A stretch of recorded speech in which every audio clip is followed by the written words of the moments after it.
Hello बच्चों, let's read this question. The question says cubic unit cell structure of a compound containing cation M9X is shown below. When compared to the anion, cation has smaller ionic radius.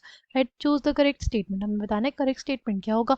Option A, empirical formula of compound is Mx. Option B, cation M and anion X have different coordination geometries.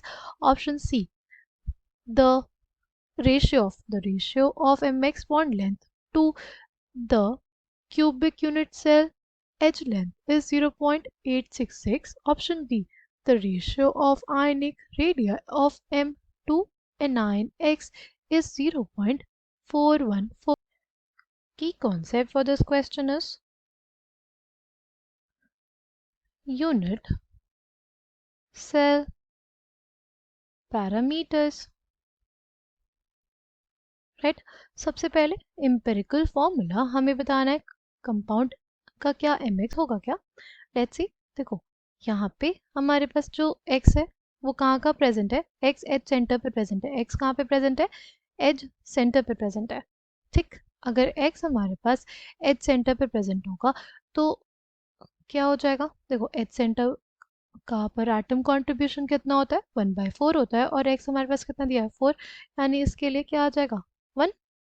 Right. X का एक atom है. और M की अगर बात करते हैं तो हमारे पास एम कहाँ पे प्रेजेंट है फेस सेंटर्स पे. और फेस सेंटर्स का पर एटम कंट्रीब्यूशन कितना होता है 1/2. 1/2 इंटू 2 क्योंकि 2 ही एटम्स है तो कितना आ जाएगा 1. यानी एम इज टू एक्स का रेशियो क्या आ जाएगा हमारे पास. एम इज टू एक्स का रेशियो हमारे पास आ जाएगा 1:1 का. ठीक. एम इज टू एक्स का रेशियो कितना आ गया 1:1. यानी इसका एम्पेरिकल फॉर्मूला एम एक्स हो जाएगा. ये स्टेटमेंट करेक्ट है. ठीक. अगर नेक्स्ट की बात करते हैं cation M and anion X have different coordination geometries. Different coordination geometries के लिए हम लोग ये देख सकते हैं कि क्या कोऑर्डिनेशन नंबर होगा इसका. ठीक. अगर इसमें बात करें, अगर हम लोग किसकी बात करें, हम लोग बात करते हैं इसकी M की. देखो M के लिए कोऑर्डिनेशन की बात करें तो नेक्स्ट हमारे पास जो पार्टिकल होगा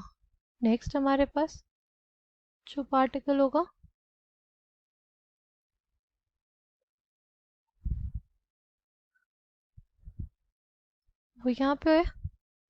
अगर बात करें ये जो यूनिट सेल है इसके आगे भी एक यूनिट सेल होगा तो वहाँ पे एक क्या प्रेजेंट होगा, एक एम प्रेजेंट होगा. फिर इसके पीछे एक यूनिट सेल होगा तो एक एम प्रेजेंट होगा. इसके ऊपर एक यूनिट सेल होगा वहाँ पे एम प्रेजेंट होगा. और इसके नीचे भी एक यूनिट सेल होगा जहाँ पे एम प्रेजेंट होगा. तो इसके लिए हम लोग अगर ऐसा कोऑर्डिनेशन ज्योमेट्री देखें तो वो हमारे पास क्या आएगी, वो हमारे पास ऑक्टाहेड्रल ही आएगी. राइट. कोऑर्डिनेशन नंबर 6 रहेगा इसका. अगर इसकी बात करते हैं तो देखो यहाँ पे एच सेंटर पे एक हमारे पास एक्स प्रेजेंट होगा. राइट. यहाँ पे एच सेंटर पे एक एक्स प्रेजेंट होगा. राइट. इसके बगल में एक यूनिट सेल होगी.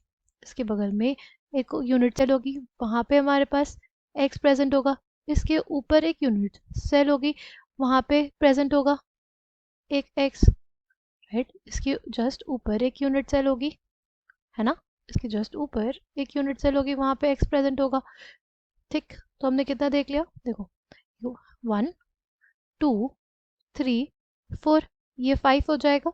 और इसके आगे भी एक यूनिट सेल होगी उसका 6 हो जाएगा. टोटल ये भी कितने एक्स एटम से सराउंडेड है 6. और ये भी हमारे पास कितने एम एटम से सराउंडेड है 6. यानी दोनों की जो कोऑर्डिनेशन ज्योमेट्री है वो सेम रहेगी. ठीक. तो ये जो स्टेटमेंट है हमारे पास वो गलत हो जाएगा. फिर हमारे पास ratio of M X bond length to the cubic unit cell edge length is 0.866. M X की बॉन्ड लेंथ के बारे में पूछा गया है. ठीक है. इसको समझने के लिए हमें बेसिकली क्या चाहिए, हमें बेसिकली ये लेंथ ये डिस्टेंस चाहिए. ये डिस्टेंस निकालने के लिए हम लोग क्या करेंगे, हम लोग क्या करते हैं ना इस वाले क्यूब को बना लेते हैं. राइट. हम लोग क्या करते हैं ये जो क्यूब है ना हमारे पास उसको बना लेते हैं. ठीक.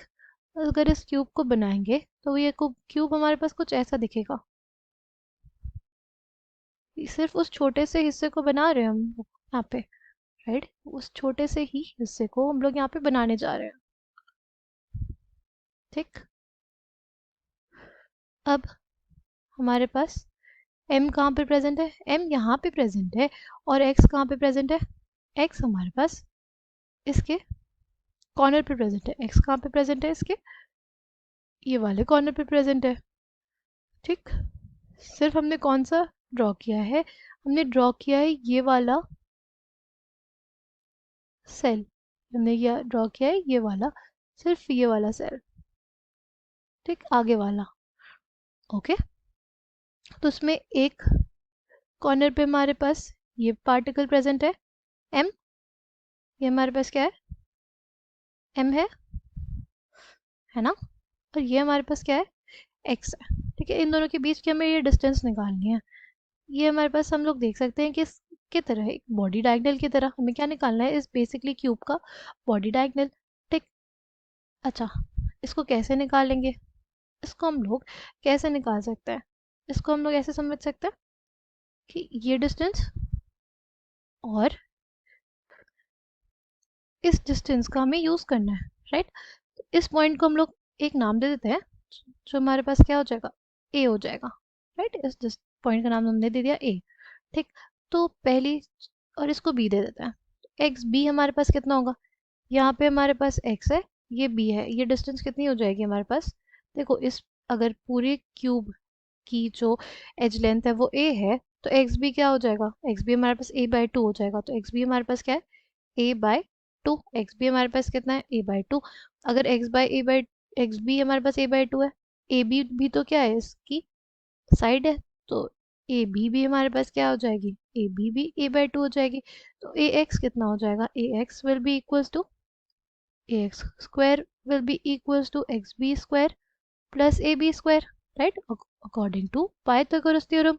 तो ए बाई 2 का whole square plus A by 2 का होल स्क्वायर कितना आ जाएगा हमारे पास, ये हमारे पास हो जाएगा A square by 4 plus A square by 4, या आ जाएगा 2 A square by 4 A square by 2। ये हमारे पास क्या है, ये हमारे पास ए एक्स स्क्वायर के लिए वैल्यू है, तो ए एक्स के लिए वैल्यू हो जाएगी under root of A square by 2, यानी ए बाय अंडर रूट 2 क्या हो जाएगी, A by under root 2। A X क्या हो जाएगा हमारे पास, ए बाय अंडर रूट 2। अच्छा, ए एक्स निकाल लिया हमने, ए एम हमें पता है, ये भी तो हमारे पास क्यूब की क्या है, साइड है, ये क्या हो जाएगा, ए बाय 2, है ना। तो अब हमें निकालना है एक्स एम का whole square will be equals to किसके, ए एम का होल स्क्वायर, ए एम का whole square plus A X का होल स्क्वायर, राइट। तो ए एम हमारे पास कितना है, ए बाय 2 का whole square plus A by under root 2 का होल स्क्वायर, क्या आ जाएगा ये, A square by 4 plus A square by 2, क्या आ जाएगा हमारे पास, क्या 3 ए स्क्वायर बाय 4, या एक्स एम निकालेंगे तो under root of 3 A square by 4, क्या आ जाएगा हमारे पास, अंडर रूट 3 ए बाय 2, क्या आ जाएगा, अंडर रूट 3 ए बाय 2। ठीक, तो हमारे पास एक्स एम के बीच की डिस्टेंस आ गई under root 3 A by 2। Under root 3 की वैल्यू कितनी होती है हमारे पास, वो होती है 1.732 बाई 2, है ना। कितना आ जाएगा, ये आ जाएगा 0.866 ए, 0.866 ए। तो ये हमारे पास क्या आ गया, ऑप्शन सी जो है वो क्या हो जाएगा, देखो ratio of M X bond length to cubic unit cell edge length, cubic unit cell की एज लेंथ हमने कितनी ली थी, ए ली थी, तो 0.866 ए बाय ए से ए कट जाएगा तो 0.866 आ जाएगा। तो ऑप्शन सी भी हमारे पास क्या हो जाएगा, करेक्ट हो जाएगा। अभी तक ए और सी हमारे पास करेक्ट है। ठीक, फिर है ratio of ionic radius of cation M to anion X is 0.414, right. Ratio of ionic radius of cation M to anion X is 0.414। देखो यहाँ पे हमारे पास ऐसे है क्यूब, ऐसे मान लो,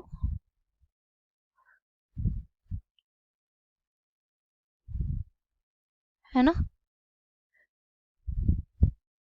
ठीक, यहाँ पे x है हमारे पास, यहाँ पे x है, यहाँ पे x है। अगर इसको ध्यान से देखें, तो देखो